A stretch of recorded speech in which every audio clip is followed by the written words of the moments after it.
Legezbestekoaren jatorrizko proposamena ez genuen gaizki ikusten, uste dugulako saiestu egin behar dela autopribatua hartzea, ia beti modu orokorrean, nolabait esan da, eta bereziki ospakizun bereziak daudenean, jaiak daudenean, asteburuetan eta abar. Zergatik, normalean, jendeak gehiago edaten duelako, edo gehiago despistatzen delako egun horietan, ezta? Beraz, gau eta egun berezietan, jasangarritasunaren betiko argudioari gehitu egin behar zaio segurtasunarena, eta zentzu horretan, uste dugu egun horietan bereziki garraio publiko ona eman behar dela. Baina hori esan da, uste dugu ezin dela modu orokortuan esan, jaiegun guztietako, ordu guztietan, garraio publiko guztiak martxan egon behar direnik, ezta? Uste dugu sozioekonomikoki hori ez dela jasangarria, ezin dela izan jasangarria momenturen batean, ezta? Eta bi arrazoi nagusi egon daitezke. Batetik, garraio publikoetan lan egiten duten langileek ere merezi dutelako jaiegun horietan atxeden hartzea, eta bestetik, egun berezi horietan, zenbait puntutan, zenbait ordutan, egon daitekelako nahiko eskaera txikia, ez da, garraio publikoarena. Lehen arazoa, konpondu daiteke, akaso kontratazio bereziak egiten, okerez banago Bilboko metroan, eta beste zenbait garraio bidetan, jaiegunetarako eta egun berezietarako kontratazio bereziak egiten dira, baina bigarren arazoa pizka konplexuagoa da, eta uste dugu horrek eskatzen duela azterketa berezi bat. Azkenean, galdera bat erantzun behar zaio, nahiko eskaera aldago egun eta gau berezi horietan, edo galdera modu zehatzago jar daiteke. Nork hartzen du trena abenduaren 31an, Gabon gauzarrean, gaueko 10etan. Edo urtarrilaren batean, urte berri egunean goizeko 8etan. Egongo dira pertsona batzuk hartzen dutena, ezta? Baina nahikoak dira zerbitzu horiek emateko modu zabal batean, hori da gure ustez eratzun beharko litzatekena eskaera azterlan baten bidez, ezta? Udan uste dugu, lehenago, proposamenak egin baino lehen, ondo ezagutu behar dela errealidadea. Zentzu horretan, gainera, uste dugu, azterketa hori egin beharko litzatekela EAeko garraio bide guztiak kontuan hartuta.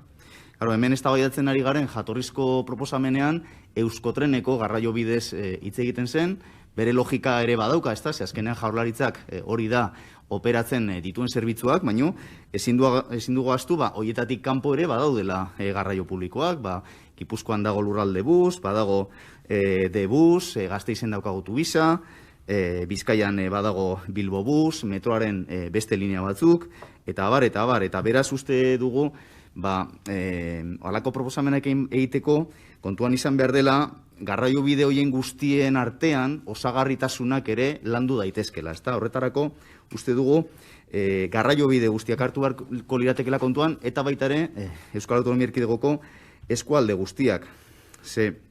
Eta baita ere, uste dugu, ez ginatekela mugatu beharko Gabonetara, jatorrizko proposamenean Gabonetara mugatzen da, eta gure ustez, pixkat oportunista xamarra izan zen, aurkeztu zen justo Gabonak baino lehenago, baina gure ustez hausnarketa zabaldu egin behar da, adibidez, asteburu guztietara, urte osoko asteburu guztietara.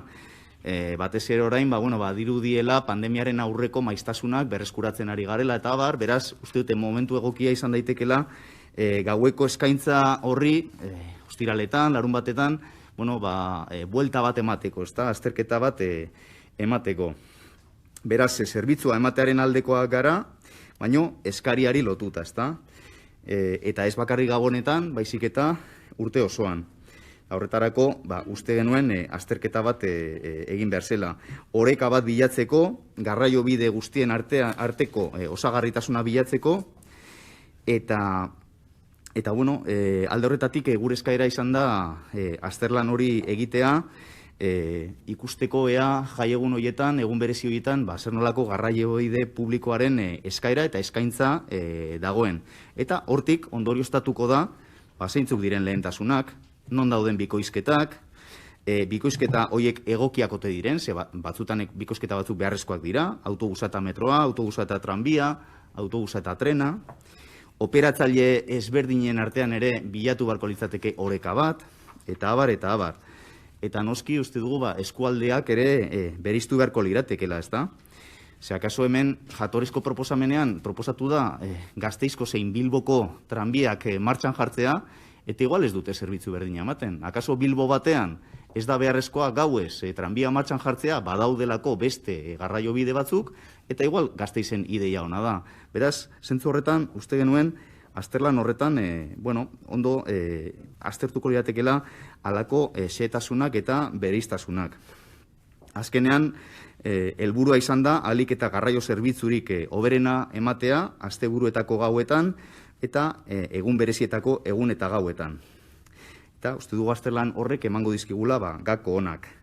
Gure ustez azterlan hori egin behar zen Euskadiko garraio agintaritzaren testu inguruan, eta hori jarri genuen gure zuzenketan, zergatik Euskadiko garraioaren agintaritzan ordezkatuta daudelako ez bakarrik Jaurlaritza, baizik eta baita ere aldundiak eta baita ere hiriburuetako